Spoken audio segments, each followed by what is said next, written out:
Antimatter is not the same as dark matter. Dark matter is a theoretical matter that has never been observed and no one knows what it's made of.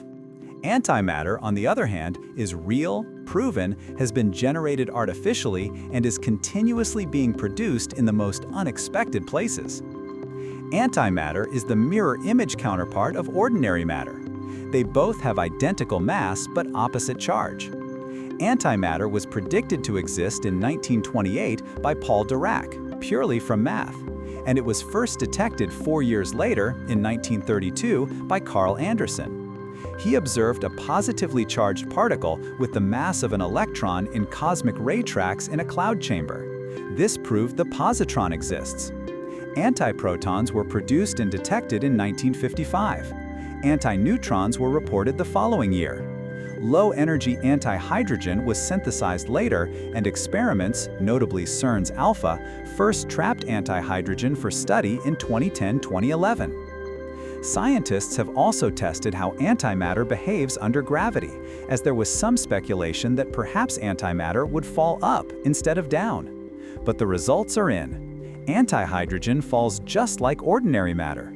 Experiments at CERN, particularly the alpha-G setup, measured the tiny handfuls of trapped anti-atoms and confirmed they are attracted downward by Earth's gravity.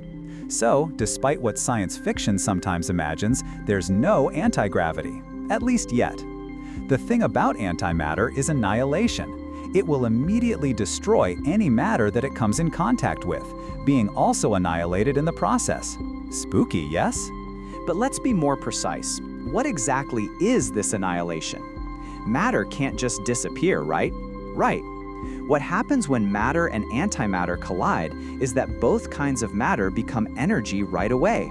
Their mass converts into energy, often gamma-ray photons, or into other particle-antiparticle pairs, following energy and momentum conservation. This is actually a neat example of E equals mc squared, Einstein's most famous equation. The Big Bang is supposed to have made equal amounts of matter and antimatter, but almost all antimatter vanished early on. Something gave matter a tiny edge, about a few extra particles per 10 billion. That tiny imbalance is why we exist. As a matter of fact, it is not clear why the Big Bang created more matter than antimatter. Had it created the same amount of both, most likely no one would be here telling the story, as everything would have been destroyed right after it appeared or shortly later. The laws of physics treat matter and antimatter almost symmetrically, yet the universe seems to be almost entirely matter.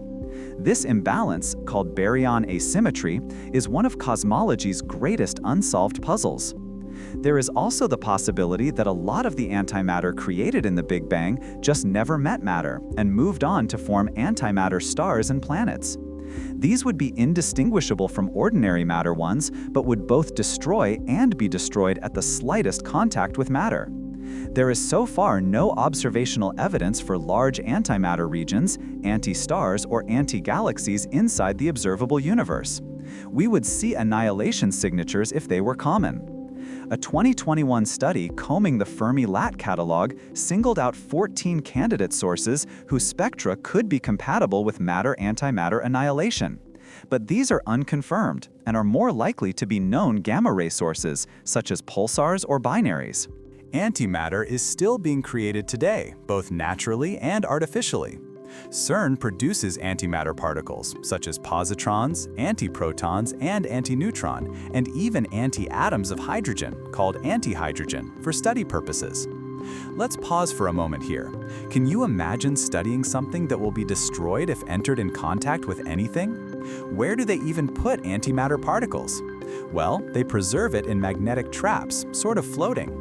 It doesn't last long though. It manages to escape and annihilate some other nearby particle in a matter of minutes.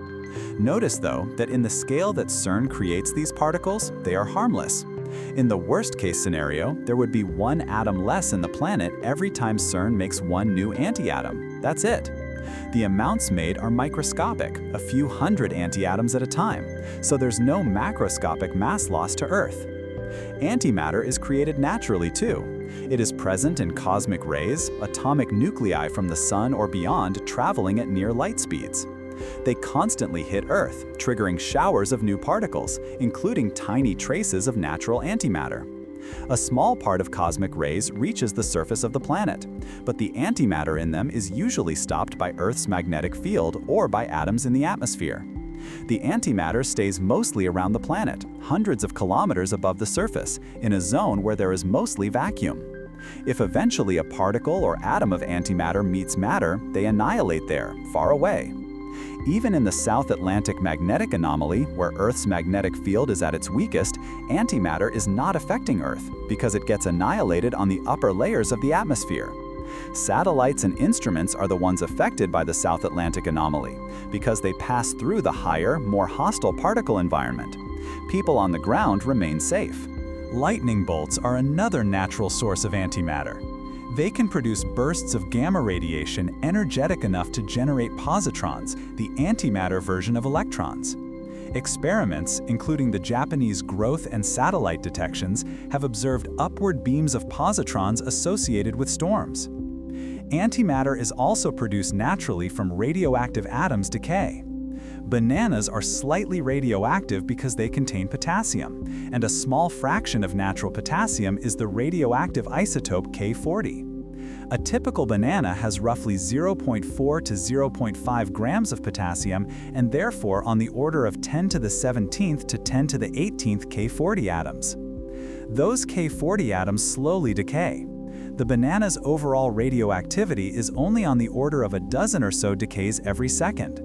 Most K40 decays are electron emission or electron capture, but 1 in 100,000 or so is a positron emission, and therefore antimatter, an exceedingly small fraction of all decays.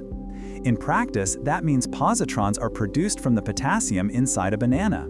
But any positron that is produced will almost immediately annihilate with an ordinary electron, producing 2 gamma photons. So antimatter doesn't accumulate. It's created and destroyed almost instantly. Your fruit bowl is quietly generating and annihilating antimatter all day long. Potassium is essential to life, and there is certainly some inside of you now. Other sources of food rich in potassium, such as potatoes, bread, and meat, also continuously produces a few positrons per second from 40K decays. Those positrons slow down within fractions of a millimeter and immediately annihilate with electrons. The energy is tiny, far less than the heat your food naturally emits. They are still safe to eat, though the cows may disagree. Antimatter is used in medicine regularly. Positron emission tomography scans, known as PET scans, are machines that use tiny amounts of antimatter in the form of positrons. These positrons are produced by radioactive isotopes injected or ingested, and when they meet electrons inside your body, they annihilate, producing gamma rays that form the medical image. And that's a good thing. Antimatter would also be an excellent source of energy were it not for the absurdly prohibitive cost of production on large scale and for the difficulty in keeping it out of contact with matter. Converting matter into energy would be 1,000,000 times more efficient than chemical combustion and about 300 times better than nuclear fission. Estimates vary, but extrapolations from current production costs put the price of 1 gram of antimatter at astronomical values, commonly quoted as tens of trillions of dollars per gram. CERN notes that producing the tiny amounts made so far has cost hundreds of millions of Swiss francs, so per gram extrapolations are very rough. Humanity has only ever produced a few nanograms in total. If we could make it cheaply, a speck of antimatter could launch a spacecraft across the solar system. So, antimatter is everywhere, from the heart of the cosmos to your fruit bowl, constantly being created and destroyed in tiny flashes of energy. It powers PET scans, lights up the skies during lightning storms, and fuels the dreams of interplanetary explorers. And yet, for all its power and mystery, it remains one of nature's most fleeting, elusive substances. A substance that could, in theory, rewrite our understanding of energy, travel, and the universe itself. Thank you for watching. If you enjoyed exploring the strange world of antimatter with us, don't forget to like the video and subscribe for more about our universe.